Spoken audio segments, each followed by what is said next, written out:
My name is Celine, and this is the story of how my life didn't just change once, but twice in ways I never expected. I guess the best place to start is at the beginning. I was born to two loving parents, Merrick and Lisa Merrick, in a small suburban town. My dad worked as a journalist and my mom was a nurse. We weren't wealthy, but life was good, and we were happy. Everything felt pretty normal until the year I turned 14, and that's when my world turned upside down. It was a rainy Tuesday evening, and my parents were on their way home from a dinner party. I stayed behind, spending the night with my grandma, watching some silly cartoons when the phone rang. I'll never forget the cold feeling that crept over me when I heard my grandma's quiet sobs coming from the kitchen. The days that followed were a blur. They told us that my mom had died instantly in the crash. My dad had survived, but just barely. When I finally saw him in the hospital, he was nothing like the strong man I knew. His legs were crushed, and the doctors told us he would never walk again. "Celine," he rasped, reaching out to hold my hand. "I'm so sorry, sweetie. I'm so sorry." At the time, I didn't understand why he was apologizing. The accident wasn't his fault. A drunk driver had run straight into their car.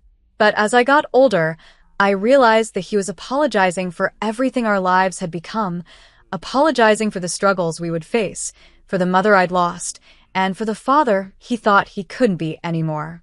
My dad, Merrick, though, was stronger than he gave himself credit for. Once he was out of the hospital and settled into his wheelchair, he threw himself back into his work. He had always been a skilled writer, and now he used that talent to become an editor at one of the city's major newspapers. As I grew into my teenage years, Dad made sure I had everything I needed. He encouraged me to make friends, join clubs, and live as normal of a life as possible. But in truth, I preferred spending time with him.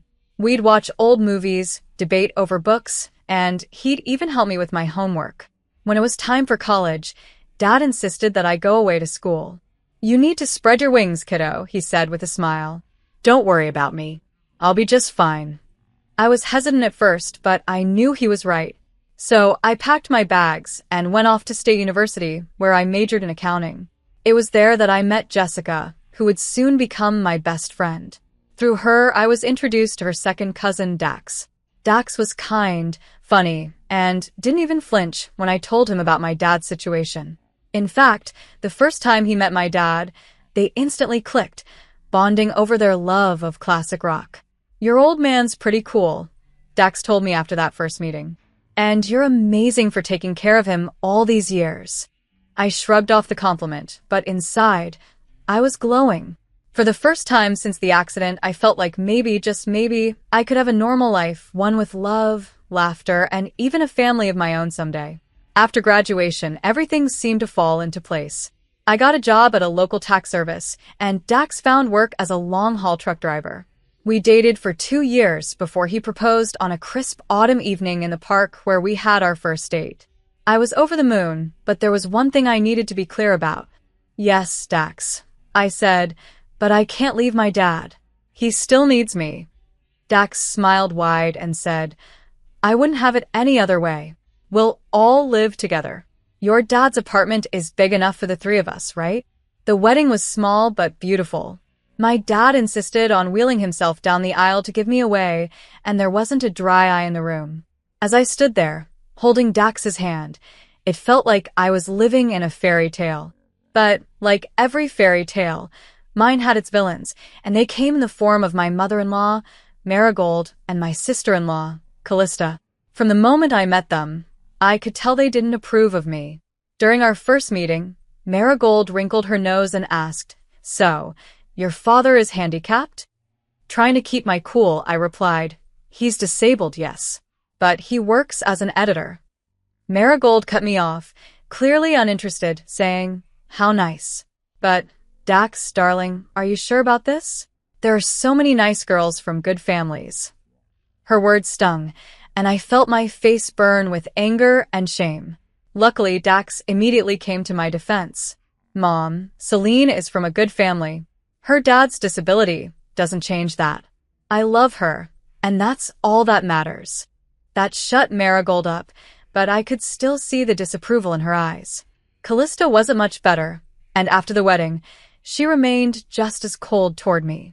Despite that, Dax kept his word, and we all moved in with Dad. Our life settled into a comfortable routine. I worked at the tax office. Dax spent days on the road, and when he was home, we'd all have dinner together. But whenever Marigold and Callista visited, the atmosphere in the house shifted.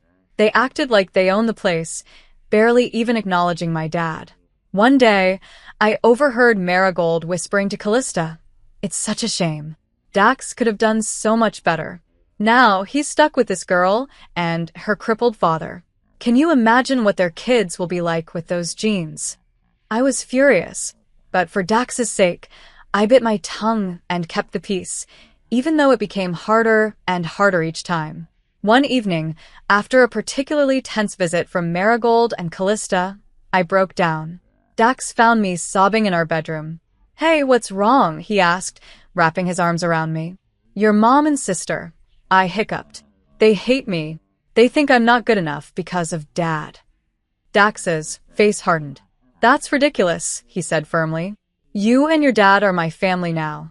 If they can't accept that, then that's their problem, not ours." His words comforted me, but deep down, I knew this was only the beginning of the trouble with Marigold and Callista.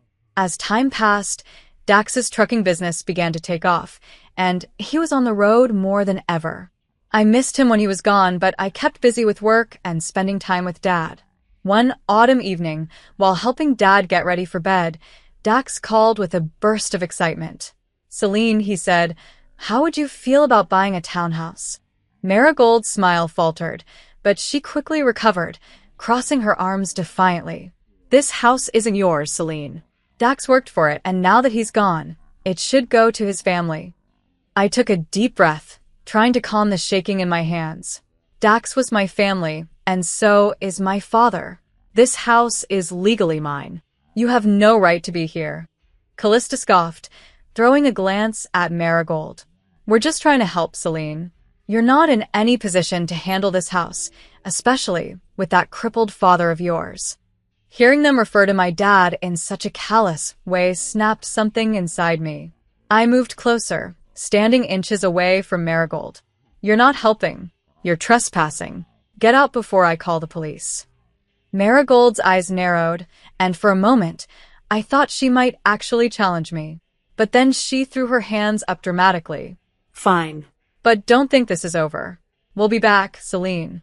Mark my words."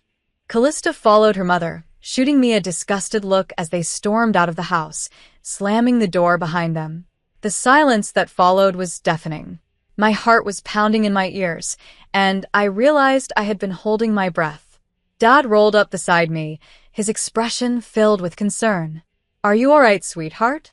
I turned to him, my eyes filling with tears as the weight of everything finally came crashing down. "No, Dad. I'm not all right, but I'll be okay. We'll be okay." He reached out, squeezing my hand. "We'll get through this. Together." I nodded, wiping away the tears and looking around the house. It didn't matter what Marigold and Callista thought. They couldn't take away what Dax and I had built together. This house, these memories, they were ours. And I wasn't going to let anyone take them away from me. That night, as I lay in bed, exhausted from the emotional toll of the day, I knew I had a long road ahead. Grief, loss, and the constant threat of Marigold and Callista trying to tear down everything I held dear. But with Dad by my side and the memory of Dax's love guiding me, I knew I had the strength to face whatever came next.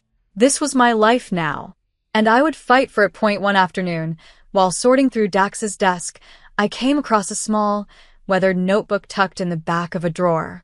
It was filled with familiar handwriting, Dax's. Flipping through the pages, I realized it was a collection of notes, thoughts, and messages he had written to himself over the years.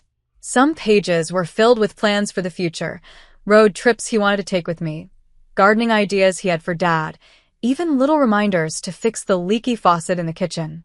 But then, towards the back, the entries became more serious, almost reflective. One note, written in bold letters, caught my attention. "Protect Celine and Merrick." Beneath it, he had jotted down a list of things he had done to ensure our safety, creating the will, updating the insurance policy, and paying off debts.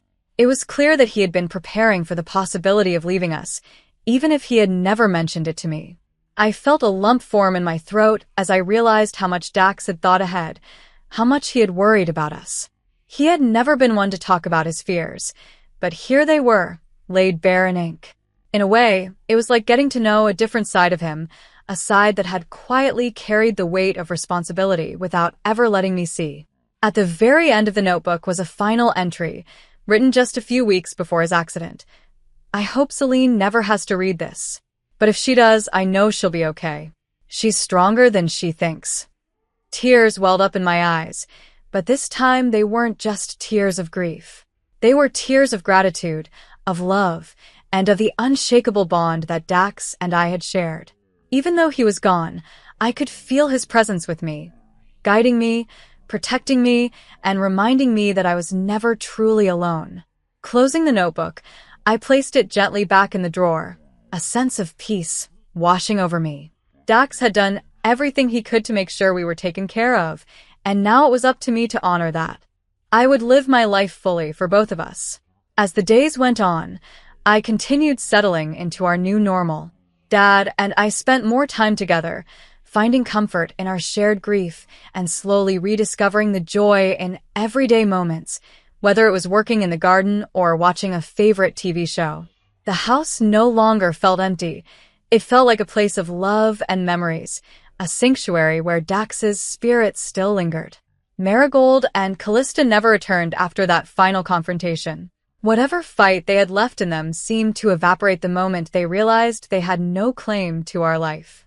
I didn't expect them to apologize or acknowledge the hurt they had caused, but that didn't matter anymore. I had my family, my home, and my peace. That was all I needed. Life wasn't the same without Dax, but as time passed, I learned to carry the weight of his absence with grace. I found strength in the love we had shared and in the future we had planned together, even if I had to live it without him. And in the quiet moments, when the house was still and the world felt distant, I could still hear his voice in my heart, whispering the same words he had written in his notebook. "You're stronger than you think." And I knew he was right. As Marigold and Callista's car disappeared down the street, I stood on the porch for a moment, taking in the quiet. The garden rustled gently in the wind, and I felt a profound sense of relief settle over me. For the first time since Dax's death, I truly believed that everything was going to be all right.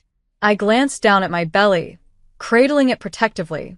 This baby, Dax's baby, was a gift, a piece of him that would live on. Marigold's venomous words didn't matter.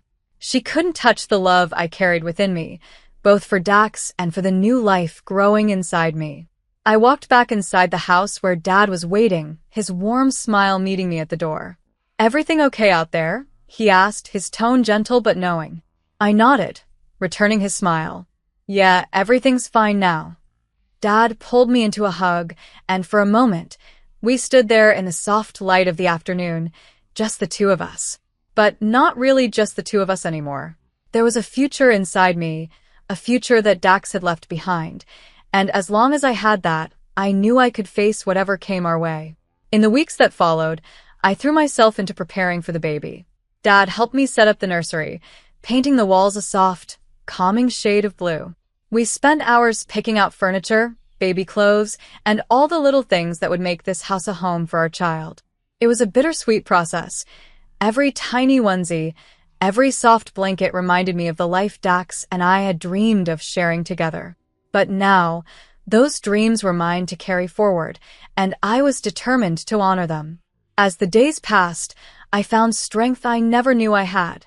With each kick and flutter from my growing baby, I felt closer to Dax, like he was still with me, guiding me. And Dad, my rock, was always by my side, offering support and encouragement whenever I needed it. One afternoon, as we were organizing baby clothes, Dad turned to me with a thoughtful expression. "You know," he said, his voice soft, "Dax would be so proud of you, Celine. The way you're handling everything, the way you're taking care of this baby, you're doing an incredible job." Tears pricked at my eyes, but this time, they were tears of gratitude. "Thanks, Dad," I whispered, my voice thick with emotion. I just want to make sure this baby knows how much Dax loved them, even before they were born. Dad smiled, his eyes crinkling at the corners. And they will. You're already making sure of that. As the due date approached, my anticipation grew. I felt more and more ready to meet this little piece of Dax, to hold them in my arms and tell them about the wonderful man their father had been. There were still moments of grief, moments when the weight of Dax's absence felt almost unbearable. But those moments were fewer now, and they were always followed by a sense of hope, a hope that had been reignited by the life growing inside me. When the day finally came, it was both the hardest and the most beautiful moment of my life. Dad was with me every step of the way, his calming presence helping me through the pain. And then, after what felt like an eternity, my baby was placed in my arms, a beautiful, healthy little boy. Tears streamed down my face as I held him, his tiny fingers wrapping around mine. "Hi, little one," I whispered, my voice thick with emotion. "I'm your mom, and your dad. He would have loved you so much." Dad stood beside me, his eyes glistening with unshed tears. "What are you going to name him?" he asked softly. I looked down at my son, feeling the weight of the decision. And then it came to me, as if Dax himself was whispering the name in my ear. "His name is Dax," I said, my voice steady. "Dax Merrick Thompson." Dad smiled, his eyes filled with pride. A perfect name for a perfect little boy. As I held my son close, I felt a deep sense of peace. Dax may have been gone, but his love was still here, living on in our son, in the home we had built together, and in the future we had dreamed of. And I knew, without a doubt, that everything was going to be okay.